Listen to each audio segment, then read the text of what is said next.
Olha, doutores, esse é o nosso segundo módulo e eu estou muito feliz de estar aqui com vocês, tá? No primeiro módulo a gente mostrou um pouco das nossas expectativas, de onde a gente veio, para onde a gente quer ir e o que a gente está fazendo aqui. E eu acredito que para começar, para vocês entenderem Previdência, é importante que você saiba sobre o processo administrativo do INSS. Mas a gente entenda, nós estamos na internet, nós estamos vendendo isso para todo mundo, eu não consigo analisar quem sabe mais, quem sabe menos. Então eu vou tentar de uma forma didática falar da forma mais simples possível. Eu sei que alguns colegas já estão atuando na área, já têm um conhecimento um pouco mais avançado e que nós vamos discutir muito mais proveitosamente na parte judicial.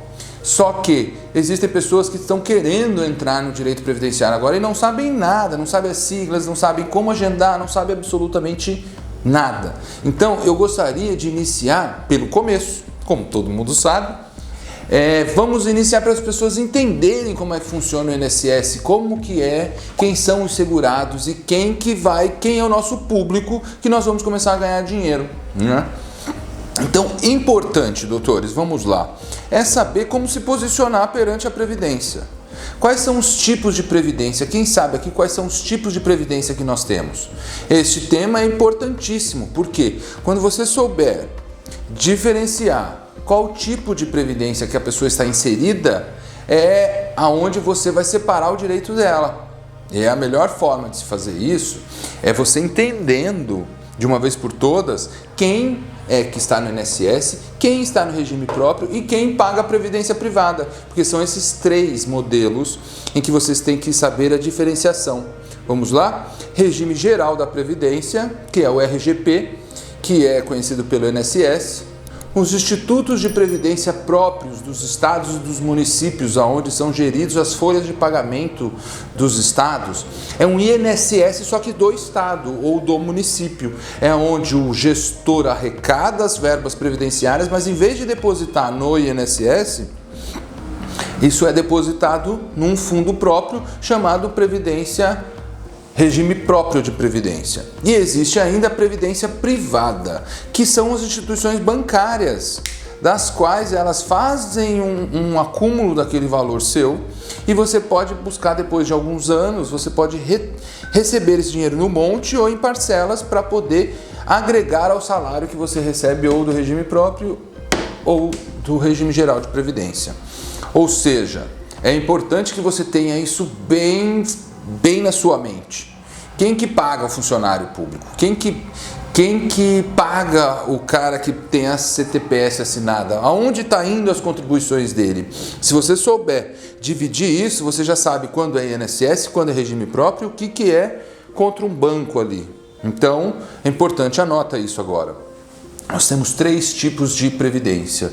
O Instituto Nacional de Seguridade Social, que é o regime geral de previdência. Então a Constituição, no artigo 150 e poucos, eu vou dar uma olhada depois, na Constituição diz que a previdência será feita através do regime geral de previdência, aonde os adultos e os jovens, a maior demanda das pessoas que contribuem, irão pôr o dinheiro num fundo que é do INSS, e esses valores irão contribuir para o pagamento dos benefícios daqueles que estão inativos, dos aposentados. Então é importante, e isso foi uma discussão que deu aí na desaposentação, alguns dos senhores já devem ter ouvido falar, que é justamente isso, quando a pessoa contribui, ela contribui para ela ou ela contribui para o regime. É isso, é muito importante você saber isso. A contribuição que nós fazemos, o valor que é descontado do seu salário, não é para você, ele consta no seu nome, mas o dinheiro foi usado para pagar quem estava inativo aquele mês. Então, você contribui para o regime e não para você, diferente do regime próprio, a previdência privada, que é uma forma de poupar dinheiro, mas o dinheiro é seu. Aquele dinheiro não pode ser usado, ele é usado para outras coisas, para multiplicar aquele dinheiro, mas justamente ele não é usado para pagar a previdência de outro. Então, são os três tipos de previdência que nós temos. É importante entender o que quer dizer INSS. Essa sigla aqui tem muito a dizer, porque ela já mudou de nome várias vezes. Já foi INAMPS, NPS e agora é INSS. INSS é o Instituto Nacional de Seguridade Social. Então, todo o dinheiro recolhido pela Seguridade Social, ela vai para o INSS, que é o gestor desses vencimentos. E é muito importante porque eu passo muita briga, e você que está começando agora a mexer no previdenciário, a trabalhar, a atuar no previdenciário, se você tiver uma noção de que o dinheiro que está aqui no INSS não é do INSS, não é do governo federal, é o dinheiro fruto da arrecadação dos trabalhadores. Então, quando há uma negativa no INSS e o INSS está agindo ali como se fosse dono do dinheiro, isso para mim é um grande absurdo, porque a pessoa mais importante dentro do INSS é quem contribui, e são as pessoas que mais sofrem lá dentro, e é por isso que nós temos tanto espaço para ganhar dinheiro, porque o INSS ele age como se o dinheiro fosse dele e ele estivesse fazendo uma economia do próprio dinheiro.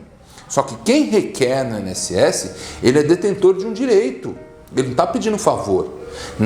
No regime geral da Previdência é descontado 8% do salário dele e ele deposita esse valor e aparece no CNIS dele. O senhor sabe o que é um CNIS? O CNIS é o Cadastro Nacional de Informação do Segurado. É um documento que o INSS, é o extrato que se tem dentro do INSS para saber quais são os valores que você pagou e quanto tempo você pagou. Existe esse extrato que fica lá no meu INSS, numa plataforma que a gente vai ensinar para vocês. Então é importante vocês terem isso muito claro, que no regime geral da Previdência, quem contribui, quem paga tem direito, quem não paga não tem, ok? No regime próprio, são servidores públicos, funcionários públicos, dos quais eles pagam para ter sua aposentadoria, em vez de ser no regime próprio, no regime geral da Previdência, no regime próprio. E a Previdência privada é uma complementação no seu salário, onde você paga um órgão privado, um banco público privado, para guardar o seu dinheiro e depois de um tempo ele te devolver esse dinheiro reajustado ou em parcelas para que você gere isso junto com a sua aposentadoria, ok? Você sabendo isso, você já está na frente de muita gente, porque na hora de entrevistar um cliente você já sabe, eu estou contratado pela prefeitura durante muitos anos, você já sabe que as contribuições vertidas por ele não estão no INSS, estão no regime próprio, a gente tem que pedir para verbar, fazer uma declaração para trazer para um órgão ou outro aquele tempo de contribuição, aquele dinheiro depositado, tá? Então, no regime próprio é assim, você sabendo que o INSS quem vai gerir, eu costumo dizer, e é um exemplo que eu dou sempre para os meus clientes quando chegam, que a Previdência Social é como se fosse um seguro de um carro. Quando você paga o seguro, você tem alguns direitos. Você está tentando se segurar de alguma coisa junto à seguradora. O INSS é a mesma coisa, é um seguro da seguridade da sociedade. É o seguro para que você e sua família não estejam desamparados no momento mais difícil, que seria no momento de uma morte, no momento de uma doença, no momento da amamentação, no momento de uma prisão. Todos esses direitos, eles são da pessoa que paga, que contribui. E hoje nós vamos entender um pouco quais são os benefícios que você terá direito se você contribuir com a Previdência do regime geral da Previdência. Vamos começar por partes, tá? Nós vamos ter uma aula própria do regime próprio para falar sobre os funcionários públicos. Nós estamos falando hoje do regime geral, de tudo, de todos que trabalham e que contribuem de alguma forma pelo regime geral da Previdência. Então, quais são, e aqui começa a nossa aula, aonde o senhor doutor vai ganhar dinheiro, quais são os pedidos que você pode ser feito no INSS e quais são as peculiaridades que cada um desses direitos vão implicar para que você possa requerê-los. Mas hoje, nesta aula, eu quero que vocês tenham essa noção, tá? Se vocês no final dessa aula entenderem que existem 3 tipos de previdência, a privada, a regime próprio e o regime geral de previdência, e quem está aqui terá quais direitos, quem paga o INSS tem direito a quê? É isso que nós vamos falar agora, vamos lá?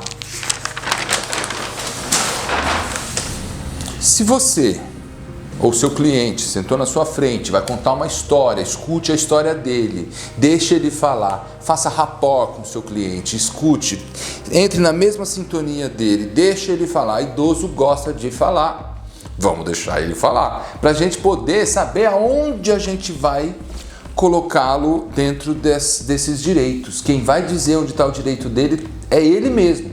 A gente só precisa saber aonde encaixar ele dentro disso. Tudo bem? E nós sabemos de que quem contribui com a Previdência Social pelo INSS, ele terá direito a alguns benefícios. Quais são esses benefícios? O primeiro e mais requerido é a aposentadoria. Até a reforma da Previdência, nós tínhamos dois tipos de aposentadoria, a por idade e por tempo de contribuição. Essa, por tempo de contribuição, era aquela que todo mundo sabia. A mulher 30 anos, o homem 35 anos de contribuição, completou, independente da idade, ele terá direito a se aposentar. Então, se você pagar tanto tempo, chegou, independente da idade, deu tempo de contribuição, você aposentará por tempo de contribuição. Essa aqui acabou. A partir de 2019, quem ingressa, quem começa no INSS a partir daqui para frente, já não está mais tendo direito à aposentadoria por tempo de contribuição. Até tem, mas é tão difícil, depois eu vou explicar para vocês, que não chega lá. Mas tem o direito à aposentadoria por idade. E essa, hoje nós sabemos que está toda com 65 anos, com alguns casos especiais. Então é importante que os senhores saibam que se você paga o INSS, você tem direito à aposentadoria. Tem que preencher os requisitos, que nós vamos falar em aula própria de aposentadoria, mas se você preencher os requisitos, você terá direito a se aposentar. Hoje, a partir da nova reforma, existe só a por idade, que é 65 anos, e aí a gente vai falar ainda, mas é um dos benefícios. Existe o benefício, se você paga o seu INSS, você e sua família terão direito à pensão por morte. O que é a pensão por morte? É o direito que a esposa ou os filhos têm de manter o padrão de vida enquanto o seu pai ou o falecido ainda gerava aquela renda. Se você é casada, sua cliente era casada e o marido a mulher era de casa e deixou 3 filhos e o pai ganhava um salário de R$5.000. Todo mês o patrão ia lá, descontava 11% e depositava. E o pai morre. Chega lá, passa raiva, infarto, morreu, pã. A esposa e os filhos já estavam acostumados com aquele padrão de vida, ele já deixou aquela forma, aquele patamar da vida deles ali. E ele pagou, pensando no bem-estar da sua família. Ele pagou a sua previdência de forma direta, no seu salário e tal, e a família, sua esposa e os seus filhos terão direito a continuar recebendo até que eles sejam reinseridos no mercado de trabalho. Ou seja, o filho menor até os 18 anos, ou se estiver fazendo faculdade até os 24. E a esposa, existe uma tabelinha que nós vamos passar para vocês, das idades em que a esposa vai receber. Dependendo da idade dela, ela vai receber durante 5, 10 ou 15 anos. E dependendo se tiver mais de 45 anos, ela receberá a pensão de forma vitalícia. Antes não. Antes era vitalício, se o cara morresse, a esposa tivesse 18 anos, ela receberia integral até o fim da vida. Com a reforma houve uma mudança disso, mas a pensão não foi esquecida, não foi retirada do direito. Ela tem direito à pensão por morte. O auxílio doença, que é um dos carros-chefes nossos, que a gente pede muito, que o senhor vai trabalhar muito com isso. O auxílio doença é quando a pessoa contribui com o INSS e está incapacitada temporariamente. Quer dizer que ele irá retornar ao trabalho, mas ele quebrou um braço, não pode pegar nada, teve que engessar, ficar 60 dias imobilizado. Quem irá pagar esses 60 dias do cara em casa é o INSS, ele pagou por isso. Então, o INSS irá lhe conceder um benefício de auxílio doença temporário. Aí depende da incapacidade, depende da doença para se calcular o tempo. Mas quem diz o tempo é o médico. Nós, advogados, não podemos dizer quanto tempo a pessoa vai ficar boa ou não, né? Nós temos o salário maternidade. Salário maternidade nada mais é do que aquele direito que a mulher tem de estar com seu filho durante os 4 primeiros meses, 6 meses depois da gestação, para poder amamentar o seu filho. Esse é o salário maternidade e você que paga a INSS terá direito. Acidente de trabalho é quando você se ausenta do seu trabalho por mais de 15 dias em decorrência de um acidente ocorrido dentro do ambiente de trabalho. Qual que é a diferença do acidente de trabalho para o auxílio-doença? Se o cara se acidentou dentro do trabalho, ele tem uma estabilidade, mesmo quando ele voltar, o patrão não pode mandar ele embora nos próximos 12 meses. É a estabilidade do acidente de trabalho. O auxílio acidente é um outro benefício que poucas pessoas usam, requerem muito pouco, e a gente aqui no escritório a gente faz muito isso, que é uma valoração da diminuição da força laboral da pessoa. O cara teve um acidente de trabalho e cortou 2 dedos aqui. 2 dedos. Aí, em 3 meses, aquilo já cicatrizou, ele já tirou a atadura, só tá o buraco lá, mas ele consegue trabalhar normalmente com 3 dedos e tal, e pode até voltar a trabalhar. Mas ele não perdeu 2 dedos? Ele não ficou 3 meses em casa recebendo pelo INSS? Se ele perdeu um membro, uma parte do corpo dele, aqui, 2 dedos, o INSS calcula qual que foi o valor, o percentual da perda física dele e paga a título de indenização. Não é aposentadoria, é uma indenização pela diminuição da sua força laboral. Então ela é uma indenização, então é para o resto da vida. A pessoa pode se aposentar e continuar recebendo. Esse aqui é aquele caso que vocês vão ver muito, o cara chegar no seu escritório e falar: doutor, eu estou aposentado, mas eu só ganho meio salário mínimo. Eu já ouvi muito isso. E aí você fala: pô, mas a Constituição diz que ninguém vai receber menos de um salário mínimo. Ele está recebendo meio salário mínimo, mas é porque não é que ele está aposentado. Ele está recebendo uma indenização. E muitos deles não voltam a contribuir para poder se aposentar depois, ter o mínimo de 15 ou 20 anos para se aposentar. Ele acha que já está aposentado e pede para você aumentar a aposentadoria dele. E você não vai conseguir, porque isso não é um benefício. Isso é uma indenização por acidente de trabalho, pela diminuição da força laboral dele. Nós temos ainda o auxílio reclusão, que durante muitos anos, quem for trabalhar na área vai ouvir aquela piadinha que a gente fica bancando pro ladrão tá em casa, o ladrão vive melhor na cadeia do que na rua, ganha aí, e nós trabalhadores temos que manter o ladrão lá na cadeia. Apesar de ter que bancar o ladrão lá, o auxílio reclusão não é para isso. Senhores doutores, faz importante se ressaltar isso. O auxílio reclusão é você que paga o seu INSS, está pensando no bem-estar da sua família e corre um crime, alguma coisa e tem que ser preso e vai para o cárcere, mas se você está pagando um seguro para não deixar a sua família desvalida, mesmo que você tenha cometido um ato ilegal, o fato de você contribuir para ter um seguro para a sua família, não é porque você matou alguém ou roubou alguma outra coisa que vai tirar o direito da sua família que foi pago.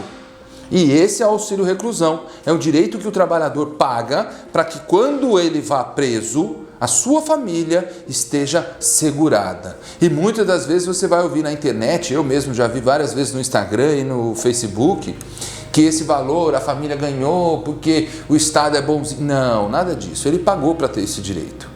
Bandido, bom ou não, se ele pagou, é como você, doutor. Se você pagou o seu, você tem direito. Se ele pagou o dele, ele também tem direito. E temos ainda um que é importantíssimo, é a aposentadoria por invalidez. Invalidez. O que é aposentadoria por invalidez? É quando o segurado não tem condições de retornar ao trabalho, sofre de uma doença incurável, progressiva e que não tem cura, não tem jeito, não tem como ele voltar a trabalhar. Se faz imperioso a colocação da aposentadoria por invalidez para ele. E esses são os direitos de quem tem contribuição junto ao INSS. Se você está dentro do regime geral da Previdência, paga seu INSS e está assegurado pela Previdência, você terá direito a todos esses pedidos. No nosso curso nós vamos entender cada um deles com a sua carência, o tempo que você tem que provar, o tempo que não tem, a gente vai falando para no final do curso você estar sabendo. Mas agora, na aula de hoje, eu queria que você entendesse do que nós vamos falar daqui para frente. São sobre esses benefícios junto ao INSS. Nos acompanha que nós vamos ensinar você a gerar o requerimento, atender o seu cliente, agendar, cumprir as exigências que o INSS tem e te ensinar o passo a passo como fazer e requerer esses benefícios junto ao INSS de forma 100% garantida para que você consiga a concessão do seu benefício. Tá ok? Segue as próximas aulas aí que a gente vai falar mais. Obrigado!